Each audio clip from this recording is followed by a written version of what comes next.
बिस्मिल्लाहिर्रहमानिर्रहीम। अस्सलाम वालेकुम डियर स्टूडेंट्स। 10th क्लास के स्टूडेंट्स का सुबह इंशाल्लाह पीबीए का फिज़िक्स का पेपर है और इससे पहले मैं 2-3 वीडियोस पोस्ट कर चुका हूँ पीबीए की तैयारी के लिए। लेकिन एक और वीडियो जो बहुत इंपॉर्टेंट आप लोगों के लिए हो सकती है वो ये है कि पिछले सालों में पीबीए का पेपर किस किस्म का आया। तो ये वीडियो जो है इसमें इंशाल्लाह हम ये देखते हैं कि पिछले सालों में पेपर कैसा आया, ताकि आपको आइडिया हो जाए कि पेपर में किस किस्म के क्वेश्चंस आ सकते हैं, और अगर इन एक्सपेरिमेंट्स में से ही अगर क्वेश्चन दोबारा बनता है तो इसी किस्म के क्वेश्चंस बनने के चांसेस होते हैं। तो ये एक एक्सपेरिमेंट था हमारा 9th के सेक्शन का, हमने इसको कवर अप किया था। तो ये फेडरल बोर्ड ने, ये फर्स्ट एनुअल था गालिबन पिछले से पिछले साल, तो उसमें ये पेपर में ये क्वेश्चंस दिए थे। ये थोड़ा उस वक्त बच्चों को बड़ा टफ सा लग रहा था। तो अभी देखते हैं इसमें क्या क्वेश्चंस हैं और कैसे उनके हमने आंसर्स करने हैं। तो ये देखिएगा क्वेश्चंस भी और आंसर मैं क्या क्या लिख रहा हूँ, तो वैसे ही आपने अप्लाई करना है। अब इसमें एक दो चीज़ें बड़ी इंपॉर्टेंट है। इसमें एक्सेलरेशन फाइंड आउट करनी थी। अब आपके कोर्स में एक्सेलरेशन नहीं है, अब वेलोसिटी है, ठीक है। तो हम एक्सेलरेशन भी देखेंगे, वेलोसिटी भी देखेंगे। ये वही एंगल आयरन वाला कि एक बॉल को रोल डाउन करते हैं इस एंगल आयरन से, और फिर डिस्टेंस हमें गिवन है, कितना डिस्टेंस बॉल ने ट्रैवल किया है, और टाइम हमें स्टॉप वॉच बता देगी। अब इधर इंपॉर्टेंट चीज़ देखिए वो क्या है कि इस बॉल को जहाँ से रोल किया है वो है 270 सेंटीमीटर का मार्क, और नीचे आ रही है 0 सेंटीमीटर के मार्क तक। तो ये टोटल डिस्टेंस कितना ट्रैवल करेगी यहाँ से लेकर यहाँ तक? ये 270 सेंटीमीटर का डिस्टेंस ट्रैवल करेगी। ये 270 सेंटीमीटर डिस्टेंस हो गया। लेकिन वेरी इंपॉर्टेंट, यहाँ जाकर देखें तो उसने ये कैलकुलेशन कहा है मीटर में करें। तो वहाँ आपने 270 सेंटीमीटर देख के यहाँ 270 हाइट भी 270 हाइट भी कैलकुलेट करते हैं अभी बार, उसको भी आप कोशिश करें कि मीटर में ही ले आए, ठीक है। क्योंकि नीचे एक जगह मीटर लिख दी है, आप ये बात समझे। अगर टेबल में या नीचे कैलकुलेशन में एक जगह भी उसने एक यूनिट यूज़ कर दिया, आपने सारी जगह वही यूनिट यूज़ करना है, ठीक है। अब पहली बात, ये हाइट कैसे फाइंड आउट करेंगे? हाइट फाइंड आउट करने के लिए ये यहाँ से एक राइट एंगल ट्रायंगल बन रही है। अगर आप गौर से देखें तो ये एक राइट एंगल ट्रायंगल बन रही है। इस राइट एंगल ट्रायंगल में ये वाली जो साइड है ये है 270 सेंटीमीटर या 2.7 मीटर। तो ये 2.7 मीटर होगी, और ये एंगल नीचे देखो ये 45 डिग्री है, और आपने ये हाइट फाइंड आउट करनी है। तो ये हाइट परपेंडिकुलर बन गया, ये हाइपोटेन्यूज बन गया, तो आप इसके ऊपर लगा दें साइन थीटा। तो sine of 45 degree is equal to perpendicular over hypotenuse, perpendicular over hypotenuse. तो हाइपोटेन्यूज मैंने क्या बताया 2.7 मीटर्स। तो परपेंडिकुलर फाइंड आउट करना है, तो उसके लिए 2.7 को मल्टीप्लाई कर दें साइन ऑफ 45 डिग्री के साथ, तो आपके पास हाइट आ जाएगी, ठीक है। तो अब इसमें अगेन फिर बता रहा हूँ कि चूंकि नीचे यूनिट एक जगह मीटर लिख दिया गया, तो ये यूनिट्स में अक्सर स्टूडेंट्स कंफ्यूज होते हैं। तो जो यूनिट पेपर में कह दिया ना, आपने अपनी मर्जी का कोई यूनिट फिर यूज़ नहीं कर सकते आप, ठीक है। जो पेपर में गिवन है यूनिट, आपने उसी को फॉलो करना है, दैट्स इट। अब ये आ रहा है तकरीबन 1.91, 2.7 को अगर मैं मल्टीप्लाई कर दूं साइन ऑफ 45 से, तो ये आंसर आता है 1.91 मीटर्स, ठीक हो गया। Distance of the ball from the end point, तो एंड पॉइंट से बॉल ने नीचे तक डिस्टेंस कितना ट्रैवल किया मीटर्स में, तो वो है 2.7 मीटर। 270 को 100 से डिवाइड किया मैंने। फिर है मीन टाइम, तो इधर ऊपर उसने स्टेटमेंट के अंदर दो दफ़ा टाइम दे दिया, एक 5.4 एक 5.35। तो क्या करें, दोनों को प्लस करें, टाइम्स को दोनों को प्लस करके आपने उसको 2 पे डिवाइड कर देना है, ठीक है। तो 5.35 प्लस 5.40 करें, और जो आंसर आ जाए उसको आपने क्या करना है, उसको 2 से डिवाइड कर देना। अगर 3 वैल्यूज़ होंगी तो तीनों को प्लस करेंगे और उनको 3 पे ज़्यादा डिवाइड करेंगे। तो अभी आ रहा है 5.375, तो इसको मैं लिखूँगा 5.38, 5.38। क्योंकि इसमें डेसिमल के बाद 2 डिजिट्स हैं, तो आपके भी डेसिमल के बाद 2 डिजिट्स आने चाहिए, ज़्यादा नहीं आने चाहिए। Right down the relevant equation two find the acceleration. तो वैसे एक्सेलरेशन की इक्वेशन होती है 2 into time over 2 into distance over time का स्क्वायर। ये एक्सेलरेशन की इक्वेशन है। लेकिन अब आपको एक्सेलरेशन का क्वेश्चन नहीं आएगा, आपको आएगा वेलोसिटी का। तो वो होता है डिस्टेंस ओवर टाइम, तो उसकी भी बता देता हूँ distance over time. Calculate the acceleration, तो 2s की जगह पे 2 इंटू 2.7 पुट करेंगे divide by time, mean time का स्क्वायर, तो एक्सेलरेशन आ जाएगी। अगर आपसे कहा जाता है कैलकुलेट द वेलोसिटी या स्पीड, तो उसके लिए आप क्या करेंगे, डिस्टेंस को डिवाइड करेंगे टाइम से, 5.38 से डिवाइड कर देंगे, ठीक हो गया। अच्छा, फिर ये इंटरेस्टिंग क्वेश्चन है कि if a child is sliding from a slope, अगर बच्चा इस तरह की स्लोप से नीचे आ रहा है, ठीक है, what force accelerates him down the slide. यहाँ पर है अगर एक बच्चा, तो कौन सी फोर्स है जो उसको इधर नीचे नीचे स्लाइड से नीचे लेकर आ रही, कौन सी फोर्स है? Draw sketch to show all the forces acting on him. अब उस पर कौन सी फोर्स, कितनी फोर्सेज सारी ड्रॉ करें। तो पहली बात देखें, इस पे फोर्स लग रही है फोर्स ऑफ ग्रेविटी। वो ग्रेविटी को ड्रॉ कैसे करेंगे, बिल्कुल सेंटर से एग्जैक्टली नीचे सीधा वर्टिकल, ये होता है ग्रेविटी का वेक्टर। हमेशा ऑब्जेक्ट जैसे मर्जी पड़ा हुआ है, सीधा पड़ा हुआ है, एक एंगल के ऊपर पड़ा हुआ है, जो फोर्स ऑफ ग्रेविटी है it is always acting downwards, straight downwards, एक फोर्स। दूसरा, जब किसी सरफेस के ऊपर आप इन कांटेक्ट होते हैं तो एक फोर्स लगती है, उसको बोलते हैं नॉर्मल फोर्स।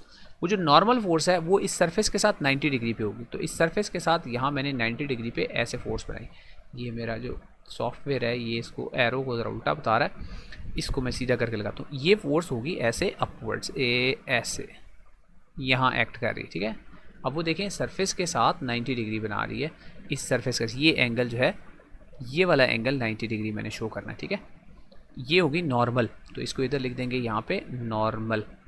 अब वो सवाल कि यहाँ ये इसको नीचे कौन सी फोर्स लेकर आ रही है, तो अगर आप गौर करें कि ये जो स्लाइड है इसके साथ ये फोर्स ऑफ ग्रेविटी एक एंगल बना रही है। फोर्स ऑफ ग्रेविटी के और इस स्लाइड के दरमियान एक एंगल है थीटा। तो अगर कोई फोर्स किसी एंगल के ऊपर एक्ट करे तो उस फोर्स के हम दो कंपोनेंट्स बनाते हैं। तो यहाँ पर इस फोर्स ऑफ ग्रेविटी के ना दो कंपोनेंट्स बना सकते हैं। अब वो जो दो कंपोनेंट्स होंगे ना, उसमें से एक कंपोनेंट होगा फोर्स ऑफ ग्रेविटी का ही एक कंपोनेंट होगा जो कि स्लोप की डायरेक्शन, स्लोप की तरफ होगा, ठीक है, यानी डाउनवर्ड्स होगा, जो उसको नीचे लेकर जाएगा, ठीक है।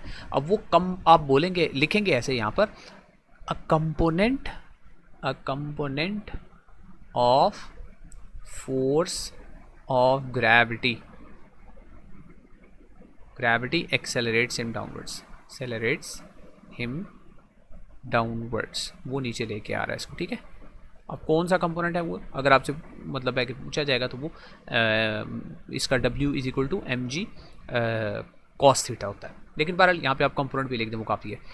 If the angle of inclination is reduce to zero, यानी ये एंगल आयरन ऐसे सीधा ज़मीन के ऊपर यूँ रख दें, सीधा रख दें, तो फिर बॉल इधर रखी हुई हो तो बॉल क्या करेगी, ज़ाहिर है अगर सीधा रख देंगे तो बॉल रेस्ट पर आ जाएगी, मूव नहीं करेगी। तो बॉल विल नॉट एक्सेलरेट, या आप यूँ भी कह सकते हैं it will be at rest, it will not move, कुछ भी कह सकते हैं, ठीक है। If 2s is proportional to 2 square, अगर दो वेरिएबल्स डायरेक्टली प्रोपोर्शनल होते हैं और फिर ग्राफ ड्रॉ करें उनके दरमियान, तो कैसा ग्राफ बनता है, स्ट्रेट लाइन। एक बात, अब ये दो बातें लिखनी, straight line passing through origin, दूसरी बात पासिंग थ्रू ओरिजिन, ऐसी स्ट्रेट लाइन जो ओरिजिन में से पास हो रही हो, ऐसा ग्राफ बनता है, ठीक है। ये बहुत इंपॉर्टेंट एक एक्सपेरिमेंट था, उससे रिलेटेड थोड़े मुश्किल क्वेश्चन से, इसलिए मैंने ये चूज़ किया है, ये वाला भी ठीक हो गया। प्रिंसिपल ऑफ मोमेंट्स वाला ये आपका डिलीट हो गया टॉपिक, अब ये नहीं रहा, लेकिन ये वाला है write down the formula to find the density of the object. तो डेंसिटी वाला जो है वो फार्मूला, डेंसिटी को होता है मैस ओवर वॉल्यूम। अच्छा, फिर इसके साथ ये प्रिंसिपल ऑफ फ्लोटेशन वाला है और आर्किमिडीज प्रिंसिपल वाला है, ये भी इंक्लूडेड अब आपके कोर्स में नहीं है। हाँ, ये है, ये वो स्क्रू गेज वाला है। MCQs हैं इसमें, अब आपके MCQs नहीं आएंगे, लेकिन बहरहाल आपकी प्रैक्टिस के लिए MCQs अच्छे हैं। The smallest measurement that is possible to be measured using a screw gauge is least count, जो कम से कम हम मेजर कर सकते हैं वो लीस्ट काउंट है।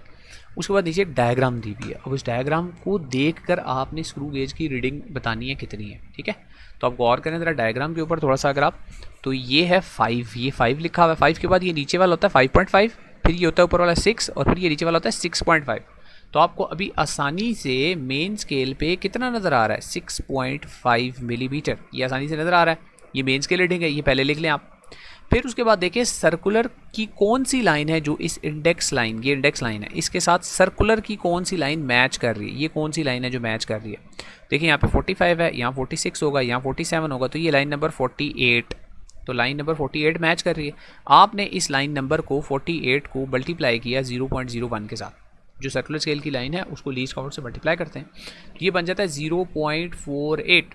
इसको आपने मेन स्केल के अंदर प्लस कर देना, यानी 6.5 में 0.48 प्लस कर देना। तो 6.5 0.48 दोनों प्लस किए तो ये आपके पास आ गया 6.98, तो ये आपका आंसर होगा 6.98, ठीक है। उसके बाद आगे लिखा हुआ है द हेड या circular scale of a screw gauge contains 100 divisions. अगर एक सर्कुलर स्केल पे 100 डिविजन्स हों और पिच 1 मिलीमीटर हो तो लीस्ट काउंट क्या होता है, तो लीस्ट काउंट का फार्मूला होता है बेटे pitch divided by circular scale divisions. Circular scale divisions. तो पिच अगर आपकी 1 है और सर्कुलर स्केल पे 100 डिविजन्स है तो 1/100 करें तो 0.01 मिलीमीटर, ये आपका लीस्ट काउंट आ जाता है। ठीक है, तो ये हो गए 9th के सेक्शन से कुछ इंपॉर्टेंट क्वेश्चन। अब इसी तरह 10th के सेक्शन से भी देखते हैं कुछ पास्ट पेपर्स में जो क्वेश्चन आए हुए हैं। अच्छा, एक और ये पास्ट में आई थिंक सेकंड एनुअल का पेपर था, उसमें एक क्वेश्चन आया हुआ है हुक्स लॉ वाला। तो ये भी अक्सर स्टूडेंट्स पूछते हैं कि इसका एक्सपेरिमेंट में कैसे क्वेश्चन आ सकते हैं, तो ये भी आ गया मेरे सामने। तो देखें इसमें ये है क्वेश्चन पहला, what is Hooke's law, right it's mathematical form. तो हुक्स लॉ क्या होता है, यानी अगर आपने इसकी स्टेटमेंट लिखनी है तो विदिन द इलास्टिक लिमिट के अंदर रहते हुए strain produced in an elastic object, किसी भी इलास्टिक ऑब्जेक्ट के अंदर जो स्ट्रेन प्रोड्यूस हो रही है इज डायरेक्टली प्रोपोर्शनल टू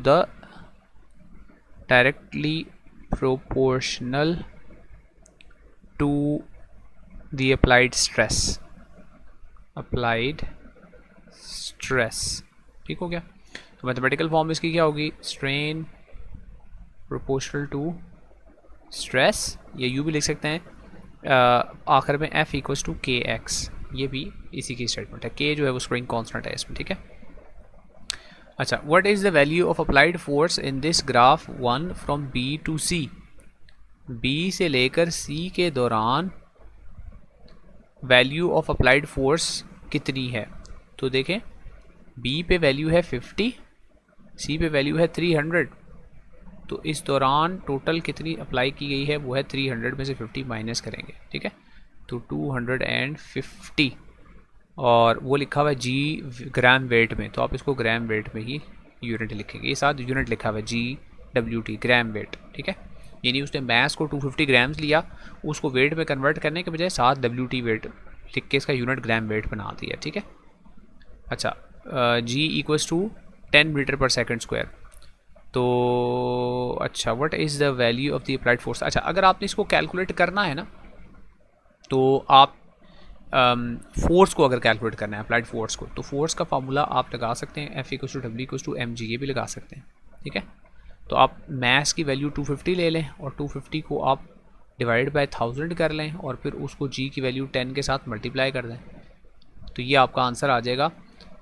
ये 0 के साथ कैंसिल, तो 2.5 न्यूटन, ये भी कैलकुलेशन करके नीचे आप लिख सकते हैं। ठीक है, अच्छा, उसके बाद what is the value of the extension produced in the graph 1 from C to A। तो C से A के दरमियान एक्सटेंशन क्या हुई है, तो C पे जो एक्सटेंशन है वो है 0.5, A पर जो एक्सटेंशन है वो है 3, तो 3 में से 0.5 माइनस करें तो इस दौरान 2.5 सेंटीमीटर एक्सटेंशन प्रोड्यूस हुई है। तो यहाँ पे लिखेंगे 3 minus 0.5 equals to 2.5 centimetre. How is the slope of the graph calculated, find the slope of the graph. तो स्लोप ऑफ द ग्राफ के लिए आप फार्मूला लगाएंगे ना, वो क्या लगाएंगे, स्लोप होता है change in y axis over change in x axis. तो वाई एक्सिस में जो चेंज है वो भी आपने बता दिया 2.5, और एक्स एक्सिस में जो चेंज है वो है 250। तो आप 2.5 सेंटीमीटर को डिवाइड करेंगे 250 ग्राम वेट से। ठीक है, या 2.5 न्यूटन से डिवाइड कर देते हैं, चले उसको मैं नीचे न्यूटन लिख देता हूँ, 2.5 न्यूटन से उसको डिवाइड कर देते हैं। ठीक है, तो वाई एक्सिस पे आपका आ गया सेंटीमीटर में एक्सटेंशन, और एक्स एक्सिस पे आपकी आ गई force which is taken in newton in this situation. 2.5 से कैंसिल किया गया 1 सेंटीमीटर पर न्यूटन, ये आपकी ग्रेडियंट आ गया आपका। ठीक है, अब देखें इस ग्राफ में खुद ही उन्होंने बता दिया कि वाई एक्सिस पे एक्सटेंशन है और एक्स एक्सिस पे अप्लाइड फोर्स है, तो खुद ही बता दें फिर तो आपके लिए प्रॉब्लम ही नहीं। ठीक है, अच्छा जी, ये हो गए क्वेश्चंस इस एक्सपेरिमेंट से भी, और ये भी देखें थोड़े से टेढ़े करके क्वेश्चन है, बिल्कुल सीधे सीधे नहीं है। अब आगे देखते हैं 10th के सेक्शन का पास्ट पेपर है वो देखते हैं। अच्छा, ये इलेक्ट्रिसिटी के सेक्शन से 10th में आया था क्वेश्चन, पूरा इसमें नहीं मिला मुझे, लेकिन मुझे समझ आ गई क्वेश्चन क्या, मैं आपको समझाता हूँ। आपने ऐसा किया कि 2 रेजिस्टर्स को सीरीज़ में लगाया ऐसे करके, एक एमीटर लगाया हुआ है, यहाँ एक साथ बैटरी लगाई हुई है, यहाँ बैटरी सर्किट बनाया हुआ होगा, या नहीं बनाया हो तो आप बना सकते हैं, मैंने आपको बता दिया है, ये सर्किट डायग्राम है। ठीक है, और एक वोल्ट मीटर समझ लें यहाँ लगाया है इसकी वोल्टेज के लिए, और एक वोल्ट मीटर यहाँ लगाया है इसकी वोल्टेज फाइंड आउट करने के लिए। अब नीचे उसने वैल्यूज़ बता दी। देखिए वोल्ट मीटर रीडिंग, पहले वोल्ट मीटर से V1 से जो रीडिंग आ रही है वो 4.0 है, V2 से जो आ रही है ये V2 है वो है 8.0। पहले वाले रजिस्टर की रेजिस्टेंस भी बता दी, दूसरे वाले रजिस्टर की रेजिस्टेंस भी बता दी। आपसे कहा गया फाइंड द इक्विवेलेंट रेजिस्टेंस। तो सीरीज़ में क्या होता है, दोनों रेजिस्टेंसेज ऐड होते हैं, तो इक्विवेलेंट कैसे आएगी 10 + 20, ये आ जाएगी 30। यहाँ तक बात ठीक है। आगे थोड़ा कंफ्यूजिंग है, टोटल वोल्टेज यानी पूरे सर्किट में टोटल वोल्टेज कितनी है। तो सीरीज़ में टोटल वोल्टेज क्या होती है, दोनों वोल्टेजेस का सम V1 + V2। तो V1 है 4, ये है 8, तो 8 और 4 को प्लस करेंगे तो क्या आएगी, टोटल वोल्टेज 12 वोल्ट्स आ जाएगी। उसके बाद एम मीटर की रीडिंग भी बता दी है और वो है 0.4। अब कहा गया रेजिस्टेंस बाय ओम्स लॉ। तो ओम्स लॉ से रेजिस्टेंस क्या होती है, R = V/I। लेकिन यहाँ V कौन सा पुट करेंगे, टोटल वोल्टेज वाला V पुट करेंगे। I कौन सा पुट करेंगे, ये 0.4, तो 12/0.4 करेंगे। इसको डिवाइड करूँ तो ये आंसर आता है 30। तो ओम्स लॉ से आया 30 और वैसे टोटल रेजिस्टेंस को प्लस करने से आया 30, तो डिफरेंस कितना आया 0। इसी तरह इस कॉलम को फिल करेंगे, 40 + 30 ये आ गया 70।